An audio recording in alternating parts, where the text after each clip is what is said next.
Hello everyone, कैसे हैं आप सब। उम्मीद करता हूँ बहुत अच्छे होंगे। क्लास 10th पास करने की बहुत बहुत बधाई। अब क्लास 11th में हमें सब्जेक्ट अपना चूज करना है। आप कॉमर्स लेना चाहें, साइंस मैथ लेना चाहें, वो आपका डिसीजन है। बट अगर आप कॉमर्स को अपने कैरियर स्ट्रीम के तौर पर चूज करने के बारे में सोच रहे हैं, तो उस सिचुएशन में ये वीडियो आपके लिए बहुत इंपॉर्टेंट होगा। इस वीडियो के अंदर आपको कॉमर्स की प्रिपरेशन स्टार्ट करने के पहले क्या करना है, उसके बारे में बताया जाएगा। कुछ गलतियां बच्चे जनरली करते हैं, हम उन गलतियों को करने से अवॉइड करना चाहते हैं। ठीक है, तो अब सुनिएगा मेरी बात ध्यान से। हम थोड़ा सा पीछे चलते हैं। क्लास 6, 7, 8, 9, 10th ये आप लोगों ने अभी पढ़ी, 10th पास करा अभी। हम लोग जब इस क्लास में थे तो कुछ महान सब्जेक्ट्स हमारे सामने थे। Science, maths, social studies. Specifically science maths की अगर मैं बात करूं, तो हम देखते थे कि कुछ स्टूडेंट्स एक बार में उन सब्जेक्ट्स के कंटेंट को समझ जाते थे, लेकिन मेजॉरिटी स्टूडेंट्स उन सब्जेक्ट्स के कंटेंट को एक बार में तो समझ ही नहीं पाते थे, और कई बार तो समझ ही नहीं पाते थे। केवल ये सोच लेते थे कि हमें क्वेश्चन आंसर सॉल्व करने हैं और एग्जाम में मार्क्स लाने, इतना काफी है। पर इन सब से हुआ क्या? इन सब से हुआ ये कि हमें पढ़ाई में इंटरेस्ट कम होने लग गया। हम पढ़ाई पे सिटिंग नहीं दे पा रहे थे, हम चीजों को समझ नहीं पा रहे थे। तो one of the student approached मी और मैंने उससे बात करी कि प्रॉब्लम क्या है, क्यों नहीं समझ में आ रही चीजें। तो उसका कहना है, सर शायद ना मेरा दिमाग बहुत वीक है, शायद ना मेरी ग्रास्पिंग बहुत कम है। मेरे घर वाले कहते हैं कि मेरा कंसंट्रेशन ना हमेशा से ही कम रहा। बचपन में मैं बहुत अच्छा पढ़ता था सर, लेकिन जैसे जैसे बड़ा होते गया ना, मेरा कंसंट्रेशन कम होते चला गया। मैंने कहा ठीक है, तूने अभी लेटेस्ट वेब सीरीज कौन सी देखी है? मैंने उस स्टूडेंट से पूछा कि लेटेस्ट वेब सीरीज कौन सी देखी है। उसने नाम बताया, मैं नाम नहीं लूंगा क्योंकि मैं डिस्ट्रैक्शन अट्रैक्ट नहीं करना चाहता यहाँ पर। तो उसने नाम बताया, मैंने कहा ठीक है, कब देखी थी? बोले सर कल रात को देखी।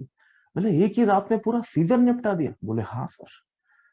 बोला स्क्रिप्ट याद है? बोले हाँ सर, ये स्टोरी लाइन थी उसकी, दो चार डायलॉग भी बोल के सुना दिए उसने मुझे। अब आप सोचिए, वो स्टूडेंट जो शायद आधा घंटा भी लगकर पढ़ाई पे बैठ नहीं पाता इकट्ठा, उसने एक रात बैठकर पूरी वेब सीरीज निपटा दी। वो स्टूडेंट जो कितनी भी देर पढ़ ले, उसे कंटेंट याद नहीं होता, उसने मुझे पूरी वेब सीरीज का स्क्रिप्ट सुना दिया। वो स्टूडेंट जिसको क्वेश्चन के आंसर याद नहीं होते, उसने मुझे वेब सीरीज के डायलॉग्स तक सुना दिए। तो क्या ये कहा जा सकता है कि उस स्टूडेंट का ग्रास्पिंग लो है, उसका कॉन्सेंट्रेशन लेवल लो है? नहीं कहा जा सकता। तो फिर प्रॉब्लम क्या है? प्रॉब्लम ना बहुत पहले आपके दिमाग के अंदर गड़ दी गई। इस प्रॉब्लम की जड़ है किसी सब्जेक्ट में आपका इंटरेस्ट ना होना। इंटरेस्ट नहीं है ना अगर आपका, तो आप कभी भी कंसंट्रेशन नहीं बढ़ा पाएंगे, ग्रास्पिंग नहीं बढ़ा पाएंगे। तो सर इंटरेस्ट कैसे लाया जाए? कोई टॉनिक हो तो बताओ, हम पी लेंगे फटाफट इंटरेस्ट आ जाएगा। देखो, इंटरेस्ट इंटरेस्ट लाने के लिए एक बहुत सिंपल सा कॉन्सेप्ट है, रीजनिंग स्किल्स डेवलप करो। आपके अंदर अगर रीजनिंग स्किल्स डेवलप हो गई ना, तो उस चीज में आपको इंटरेस्ट अपने आप डेवलप होना शुरू हो जाएगा। बट बॉस, ताली एक हाथ से नहीं बजती है। रीजनिंग स्किल्स का मतलब क्या होता है कि आप हर चीज के पीछे का रीजन जानने की कोशिश करो। छोटा बच्चा नहीं हर चीज का जवाब पूछता है। वो अपने माँ बाप से पूछता है ना कि आपकी शादी की सीडी में मैं क्यों नहीं था, आपकी शादी की वीडियो में मैं क्यों था। हर चीज का रीजन पूछता है वो बहुत इनोसेंट होता है। तो रीजन पूछिए हर चीज का। आपके रीजन आप पूछेंगे ना, और आपके उस रीजन का आपको जवाब मिलेगा ना, तो आपका इंटरेस्ट डेवलप होगा। प्रॉब्लम कहाँ हुई पता है आपको? जब आप बहुत छोटे थे, once upon a time you were in primary, first second third fourth, फिर उसके बाद आप फिफ्थ सिक्स सेवंथ आगे बढ़े। तो फर्स्ट से लेकर फोर्थ तक तो मैं समझता हूँ कि बच्चे का लॉजिकल माइंड डेवलप ही नहीं होता है। तो वहां की फैकल्टीज की मजबूरी होती है कि आपको चीजें उनको याद ही करानी पड़ती है। तो वहां हम जो सीखते हैं ना, वो चीजों को मेमोराइज करना सीखते हैं। वो भी एक रिक्वायरमेंट है हमारे दिमाग के लिए। लेकिन उसके बाद फिफ्थ स्टैंडर्ड, सिक्स स्टैंडर्ड से हमारे अंदर का लॉजिकल माइंड डेवलप होना शुरू होता है। और वहां की फैकल्टीज की, ट्यूटर्स की, टीचर्स की ये जवाबदारी रहती है कि वो स्टूडेंट के अंदर लॉजिकल माइंड के डेवलपमेंट के लिए मदद करे। स्टूडेंट को जो कंटेंट पढ़ाया जाए उसके पीछे का लॉजिक बताने की कोशिश की जाए, ताकि स्टूडेंट की रीजनिंग स्किल्स डेवलप हो, वो रीजन पूछ सके हर चीज का। अब शायद उस वक्त आपके अंदर रीजनिंग स्किल्स डेवलप करने के लिए एफर्ट्स नहीं लगाए गए, तो इसमें गलती शायद आपकी नहीं है। आपको जो माहौल मिला उसके अंदर आप अपने अंदर वो लॉजिकल एबिलिटी डेवलप ही नहीं कर पाए, और धीरे धीरे जो फाउंडेशन आपका बहुत स्ट्रांग होना था, बेस आपका बहुत स्ट्रांग होना था, वो कमजोर होता चला गया। और एक बार बेस कमजोर हो गया तो उसके ऊपर बिल्डिंग बन गई, आप कुछ नहीं कर सकते जब तक कि वो बिल्डिंग ढहे नहीं, वो बिल्डिंग गिरे नहीं। तो अब 9-10 तक तो हम गिरते पड़ते आ गए सर, हमारी बिल्डिंग को बचाते हुए आ गए, फाउंडेशन कमजोर था। हमें लगता है कई बार कि हमारा बेस बहुत स्ट्रांग है, लेकिन बेस स्ट्रांग होना का मतलब ये नहीं कि आपको फॉर्मूला अच्छे से याद है, नहीं, रीजन पता होना चाहिए, क्यों है ये चीजें, हर चीज में क्यों लगना चाहिए। तो अब ये गलती तो हो चुकी है, अब इसको सुधारें कैसे? तो इस गलती को सुधारने का एक मौका 11th में आपको मिल रहा है, अगर आप कॉमर्स को अपने कैरियर ऑप्शन के तौर पर चूज कर रहे हैं तो। If you are choosing commerce, तो ये आपके लिए एक नई बिगिनिंग है। जनरली जब हम लोग क्लास में बात करते हैं ना, तो हम स्टूडेंट को कहते हैं कि दिस इज द बचपन ऑफ कॉमर्स। आपको दोबारा से नर्सरी, एलकेजी, फर्स्ट स्टैंडर्ड की तरफ पढ़ाया जाएगा, एकदम नई चीज, ये मानकर कि आप बिल्कुल जीरो है हमारे लिए, बिल्कुल ब्लैंक माइंड से आए हैं, और आपको नई शुरुआत कराई जाएगी। तो नई शुरुआत में आपको वापस से एक मौका मिल रहा है अपने अंदर की लॉजिकल एनालिटिकल माइंड को डेवलप करने का, अपने अंदर रीजनिंग स्किल्स को डेवलप करने का। तो इस मौके को आपको भुनाना है, और इस मौके को भुनाने के लिए क्या करना होगा, आपको हर चीज के पीछे क्यों पूछना होगा, रीजन पूछना होगा।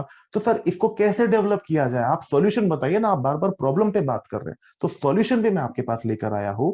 हम लोगों ने मेरा खुद का एक सेल्फ डेवलप्ड प्रोग्राम तैयार किया है, कॉमन सेंस अकाउंटिंग के नाम से। ये कॉमन सेंस अकाउंटिंग नाम में ही क्या दिख रहा है कि कॉमन सेंस में अकाउंटिंग को समझना, पूरे कॉमर्स को कॉमन सेंस में समझना। जनरली कोई नया कंटेंट जब स्टार्ट होता है ना, तो उसके टेक्निकल टर्म्स आपको बताए जाते हैं। हम यहां पर इस कंटेंट में आपको कोई टेक्निकल टर्म नहीं बताएंगे। अभी तक का आपका जो नॉलेज है उसी को इस्तेमाल करके आपको पूरी अकाउंटिंग सिखाने की कोशिश की जाएगी, just with in a span of 10 to 15 days. 10 से 15 दिन के दायरे के अंदर आपको ये चीज सिखा दी जाएगी। एक नॉर्मल दुकानदार जो पढ़ा लिखा नहीं है, जिसके पास एजुकेशन नहीं है, वो अपनी दुकान का हिसाब किताब रखता है कि नहीं रखता है? बिल्कुल रखता है। तो फॉर्मल एजुकेशन से हमें क्या मिल रहा है? फॉर्मल एजुकेशन से हमें उसी अनऑर्गेनाइज सेक्टर को ऑर्गेनाइज सेक्टर में कन्वर्ट करने का एक ऑप्शन मिल रहा है। लेकिन वो सीखने के पहले अगर हम ये सीख जाएं कि कॉमन सेंस में अकाउंटिंग कैसे की जाती है, तो हमारे लिए चीजें बहुत आसान हो जाएगी, हमारा इंटरेस्ट डेवलप हो जाएगा, हमारी रीजनिंग स्किल्स डेवलप हो जाएगी। तो ये एक बहुत इंपॉर्टेंट पहलू आपके लिए होने वाला है। तो आपसे ये रिक्वेस्ट है कि आप 11th का प्रिपरेशन चालू होने के पहले इस कॉमन सेंस अकाउंटिंग के कंटेंट को जरूर रेफर करिए। ये दोनों फॉर्म में आपके पास अवेलेबल रहेगा, प्री रिकॉर्डेड फॉर्म में भी हमारे मोबाइल एप्लीकेशन पर अवेलेबल है, और लाइव सेशन भी मैं 15 तारीख से स्टार्ट कर रहा हूँ, 15 जून से। आप उसके लिए हमें कांटेक्ट कर सकते हैं, आपको लिंक मिल जाएगी। उस लाइव सेशन में भी ये चीज कवर होने वाली है, and this is purely free of cost, इसके लिए कोई चार्जेस नहीं है। 11th का प्रिपरेशन स्टार्ट होने के पहले इसको आप जरूर देखेंगे, ये भी रिक्वेस्ट है। एक डाउट जो बच्चों के मन में रहता है कि क्या ये हमारे सिलेबस में काम आने वाला है, तो आप मुझ पर अगर थोड़ा सा भी भरोसा करते हो, तो आप ये मान के चलिए कि केवल यही काम आने वाला है। पूरे सिलेबस के हर चैप्टर में इसका कनेक्शन होगा, और वहां पर जो चीज आपको कॉम्प्लिकेटेड लगेगी ना, वो इसके कारण आपके लिए बहुत आसान हो जाएगी। तो ये देखना आपके लिए बहुत फायदेमंद होगा। तो 11th की प्रिपरेशन स्टार्ट करने के पहले इस गलती को सुधार लेना जो आपने बचपन में करी थी, क्योंकि आगे फिर इस गलती को सुधारने का मौका आपको नहीं मिलेगा। हमारे मोबाइल एप्लीकेशन का लिंक डिस्क्रिप्शन में दिया गया है, और उसके अलावा हमारी कॉन्टैक्ट डिटेल्स भी डिस्क्रिप्शन में दी गई है, आप कॉन्टैक्ट कर सकते हैं, आपको लेक्चर्स प्रोवाइड कर दिए जाएंगे। Thank you very much.